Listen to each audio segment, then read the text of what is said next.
কথাগুলি ভালো করে শুনুন, ভালো লাগে।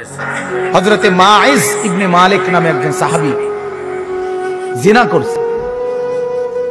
আল্লাহর নবীর কাছে এসে বলছি, ইয়া রাসূলুল্লাহ কাদ জানাইতু, আমি জিনা করে ফেলেছি। আল্লাহর নবী ফালতাফাতা, অন্যদিকে চেহারা ফিরাই দিয়েছেন। আবার তিনি বললেন ওইদিকে ফিরে গিয়ে, ইয়া রাসূলুল্লাহ আমি জিনা করেছি। নবীজি আবার চেহারা আরেক দিকে ফিরাই নিলেন। উনি আবার বললেন, ইয়া রাসূলুল্লাহ আমি জিনা করে ফেলেছি, আমাকে শাস্তি দেন, আমার উপরে হদ শরীয়তের বিধান কায়েম করেন, আমার আখিরাত পরিষ্কার করে দেন, আমার আখিরাত বরবাদ হয়ে যাবে নাই তো।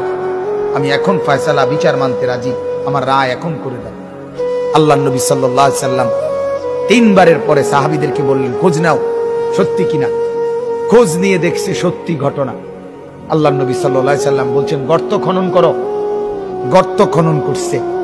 ওই সাহাবীকে গর্তের মাঝখানে কোমর পর্যন্ত দাঁড় করাইয়া বাকি সাহাবীদেরকে বলছে তাকে পাথর মেরে হত্যা করো। মুসলিম শরীফের হাদিস, একেবারে বিশুদ্ধ হাদিস। যখন পাথর মেরে হত্যা করছে, তখন পাথরের আঘাতের কারণে ওনার শরীর থেকে রক্তের ছিটা একজন সাহাবীর গায়ে আয়সা লাগছে। ওই সাহাবী তখন একটু বিরক্ত হয়েছে। বিরক্ত হইয়া বলছে, আহ, এক নাফরমানের রক্ত লাগলো, এক বদকারের রক্ত গায়ে লাগলো, তো মানে এরকম একটা বিরক্তি দেখাইছে। সাথে সাথে আল্লাহর নবী সাল্লাল্লাহু আলাইহি ওয়াসাল্লাম নবীজি বললেন, হে সাহাবী তুমি এটা কি বললা, কি বললা? আমার এই মায়েজ গোটা পৃথিবী যা জানতো না, নিজের অপরাধ নিজে স্বীকার করে, নিজের শাস্তি নিজে গ্রহণ করে তওবা করছে। এটাই তো তার শ্রেষ্ঠতম তওবা।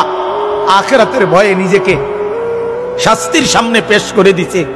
আল্লাহর নবী তখন বললেন, লাকাদ তাবা তাওবাতান।